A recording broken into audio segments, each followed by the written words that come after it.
कहानी के शुरू में हम एक लड़की जूलियट को देखते हैं जो वैन में बैठी शहर में सफर कर रही थी, जहाँ पर कोई भी नहीं था क्योंकि सारा शहर बंजर था। वहाँ पर सब कुछ खत्म हो गया था, मगर बचे थे तो सिर्फ जूलियट और उसके बेस के लोग। वो अपने फौजी साथियों के लिए शहर में जरूरत का सामान ढूंढने आई थी। उसके पास वैन में एक गन और अपने हस्बैंड की तस्वीर थी। वो अपने हस्बैंड को आज भी बहुत ज्यादा याद करती थी। अब वो एक गैस स्टेशन के पास अपनी वैन को रोकती है। वो जगह भी बिल्कुल तबाह हो चुकी थी। जूलियट अंदर जाकर थोड़ा सा आराम करती है क्योंकि वो बहुत ज्यादा थक गई थी, पर तभी उसे उस गैस स्टेशन से आवाजें आने लगती हैं, जिससे वो काफी डर गई थी और वहाँ से भी चली जाती है। दरअसल पूरी दुनिया में एपोक्लिप्स एक ऐसी तबाही फैली हुई थी जहाँ पर इंसानों की तरह दिखने वाले खतरनाक क्रिएचर्स थे जो हर तरफ फैले हुए थे। वो क्रिएचर्स इंसान का शिकार करते और उन्हें मार कर खाते थे। वो दिन में बाहर नहीं निकलते थे बल्कि रात को बाहर निकलकर इंसानों पर हमला करते थे। अब जो गैस स्टेशन के अंदर से जूलियट को आवाजें आ रही थी वो उन्हीं खतरनाक क्रिएचर्स की थी जो वहाँ पर छुपे हुए थे। जिसके बाद जूलियट दोबारा से अपनी वैन में बैठती है और अपने कमांडर से भी इंटरकॉम पर बात करती है। वो भी जूलियट को क्रिएचर्स के बारे में बताते हैं और ये भी कहते हैं कि वो अपना काम ध्यान से करे। यहाँ पर जूलियट के इंटरकॉम की बैटरी खत्म होने वाली होती है, साथ ही रात भी होने वाली थी, इसीलिए वो अपनी वैन को एक छोटे रास्ते से ले जाने लगती है। थोड़ा आगे जाने पर उसे एक और वैन दिखाई देती है जहाँ पर एक आदमी जख्मी हालत में था। वो जाकर जब उसे देखती है तो वो जूलियट को बताता है कि कल रात मेरे ऊपर एक क्रिएचर ने हमला किया, उसी ने मेरा ऐसा हाल कर दिया है। मैंने उसे अपनी वैन में बंद किया हुआ है, पर वो आदमी बहुत ज्यादा दर्द में था, इसीलिए वो जूलियट को खुद को मारने का कहता है क्योंकि उस आदमी से दर्द बर्दाश्त नहीं हो रहा था। जिसके बाद वो उस जख्मी आदमी की वैन में जाकर उस क्रिएचर को मार देती है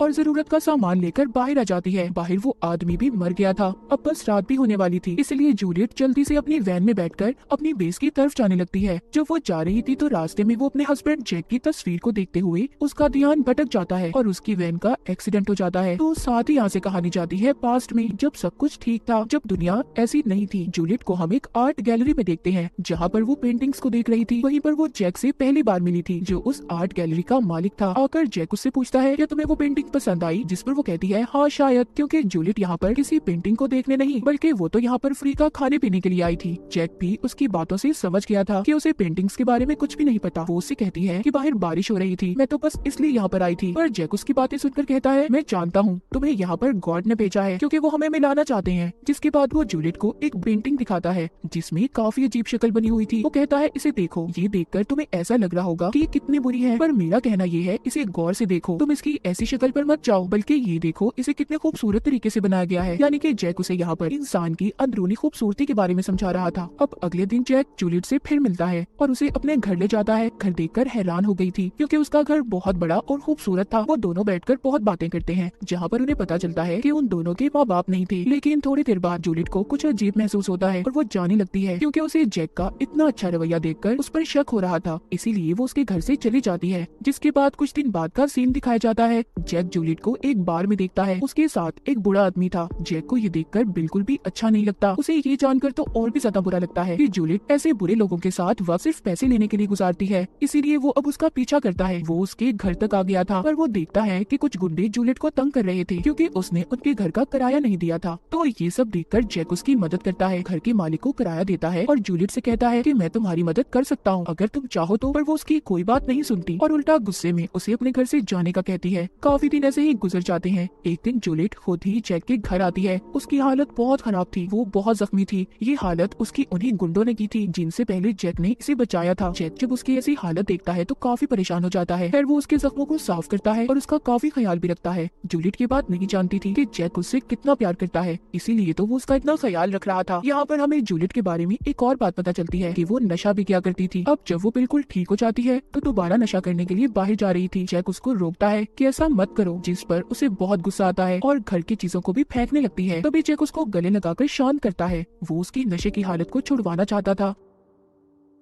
इसीलिए वो उसे शहर से दूर ले जाता है जहाँ पर वो एक बहुत ही खूबसूरत घर खरीदता है। उन दोनों ने शादी भी कर ली थी और वहाँ पर हंसी खुशी रहने लगे थे। एक दिन जूलियट जैक को खुशखबरी देती है कि वो माँ बनने वाली है, जिससे जैक बहुत खुश होता है। पर जब उनका बच्चा पैदा होता है तो वो मरा हुआ था, जिससे वो दोनों काफी दुखी हो गए थे। जैक इस बात को जानता था कि ये सब जूलियट की नशे वाली आदत की वजह से हुआ है, पर वो उसे कुछ नहीं कहता क्योंकि वो भी बहुत दुखी था। जूलियट फिर से पहले से भी ज्यादा नशा करने लगी थी। वो रात रात भर घर से बाहर रहती थी। जैक जाकर उसे ढूंढ कर लाता और उसका ख्याल रखता था, पर एक दिन जब दोनों गाड़ी में जा रहे थे तो उनके बीच झगड़ा हो जाता है। जूलियट उससे कहती है कि मेरे बच्चे की मौत के जिम्मेदार तुम हो, जिस पर जैक को बहुत गुस्सा आता है और वो गाड़ी से उतरकर एक फैक्ट्री के पास चला जाता है। और जूलियट भी एक बार में आ गई थी। तभी उसे जैक की कॉल आती है पर वो उसे नहीं उठाती। लेकिन जब वो टीवी पर खबर देखती है जिसमें बताया जा रहा था कि फैक्ट्री के पास एक केमिकल धमाके की वजह से 40 लोग मर गए, तो वो बहुत ज्यादा डर जाती है और जैक के बारे में सोचने लगती है। तभी वो जैक का फोन उठाती है तो एक आदमी उसे बताता है कि जैक की हालत बहुत खराब है और वो हॉस्पिटल में है। जूलियट जल्दी से हॉस्पिटल जाती है। वो जाकर देखती है जैक एक कमरे में था जिसकी हालत बहुत खराब थी, जिसे देखकर अब जूलियट को पछतावा हो रहा था कि अगर उनके बीच झगड़ा न होता तो जैक की ऐसी हालत न होती। खैर जब ये जैक के पास जाती है तो वो बोल तो नहीं सकता था, इसीलिए वो एक बोर्ड पर उसे आई लव यू लिख कर देता है, जिसे देख जूलियट को बहुत रोना आता है क्योंकि अब उसे जैक के प्यार का एहसास हो गया था। वो उसे खोना नहीं चाहती थी। जूलियट को पूरा यकीन था कि वो ठीक हो जाएगा, उसे कुछ नहीं होगा। अगले दिन जब वो हॉस्पिटल आती है तो वहाँ पर जैक नहीं था। उसके पूछने पर हॉस्पिटल वाले बताते हैं कि वो मर गया है और उन्होंने उसकी लाश को जला दिया क्योंकि वो पूरी तरह से इन्फेक्टेड हो गया था।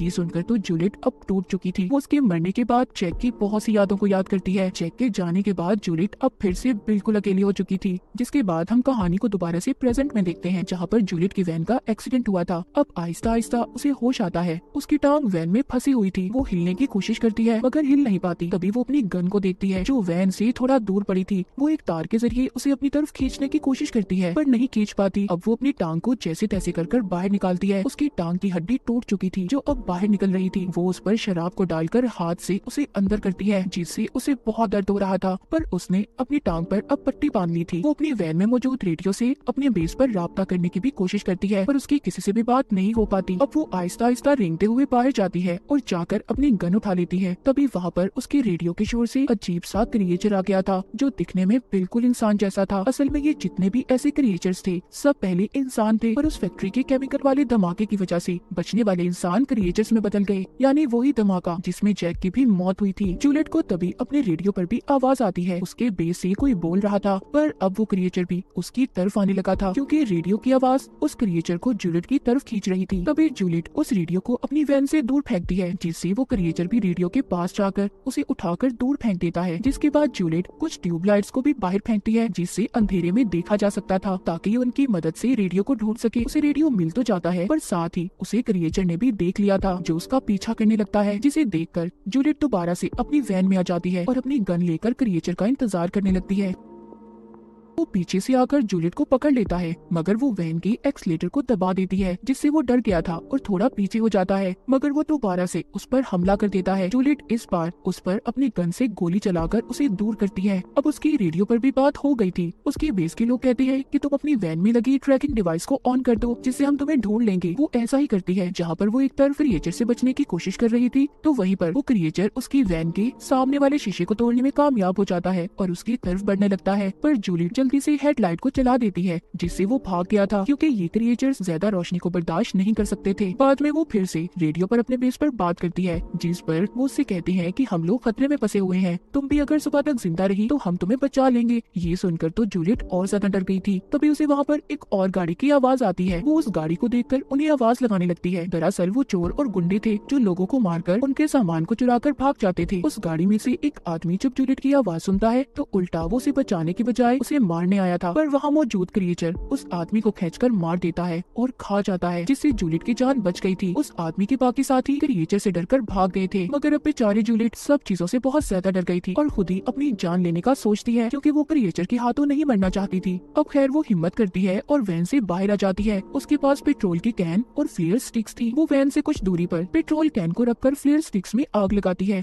रोशनी देखकर क्रिएचर उसकी तरफ आने लगा था तो उसके पास आते ही वो पेट्रोल कैन को शूट कर देती है जिससे वहाँ पर बहुत बड़ा धमाका होता है, पर वो क्रिएचर अब भी उस धमाके से नहीं मरता। वो जूलियट को खींचकर उसे दूर फेंकता है, लेकिन इस बार जूलियट ने उस क्रिएचर को गोली मार दी थी जिससे वो वहीं पर गिर जाता है और जूलियट भी वहीं पर लेट गई थी क्योंकि वो जख्मी होने के साथ साथ बहुत ज्यादा थक भी गई थी। जब सुबह होती है तो वहाँ पर क्रिएचर को होश आ गया था। वो आहिस्ता आहिस्ता दोबारा जूलियट की तरफ बढ़ रहा था। वो उसे दोबारा से मारने के लिए गन उठाती है, पर इस बार उसकी गन में भी गोलियां खत्म हो गई थी। वो क्रिएचर उसके पास आकर उसे बिल्कुल वैसे ही हाथ लगाता है जैसे जैक उसे छुआ करता था। यहाँ पर हमें और जूलियट को ये बात पता चलती है कि जैक मरा नहीं था, बल्कि वो जिंदा था और क्रिएचर में बदल गया था। पूरा वक्त वो जूलियट के साथ था, जैसे वो उसकी हिफाजत कर रहा था। तभी जूलियट को जैक की वही पेंटिंग वाली बात याद आती है, जिसमें काफी अजीब शक्ल बनी हुई थी, इंसान की अंदरूनी खूबसूरती के बारे में समझा रहा था, जिसका मतलब उसे अब समझ आया था। साथ ही अब वो ये भी मान गई थी कि उन दोनों को किस्मत नहीं मिलाया था। वो अब जैक को बताती है कि वो भी उससे बहुत प्यार करती है। वो दोनों काफी दुखी हो गए थे, जिसके बाद आखिर में जूलियट खुद को और जैक को गोली मारकर मार देती है। उसने ऐसा शायद इसलिए किया क्योंकि जैक की ऐसी हालत का जिम्मेदार वो खुद को मानती थी, और जैक को उसने इस वजह से मारा। वो उसे ऐसी हालत में देखकर बहुत दुखी थी। वो नहीं चाहती थी कि जैक और किसी को भी नुकसान पहुंचाए। तो हमेशा अपने उन प्यारों का ख्याल रखें जो आपसे प्यार करते हैं। ये सर्वाइवल कहानी यहीं पर खत्म हो जाती है।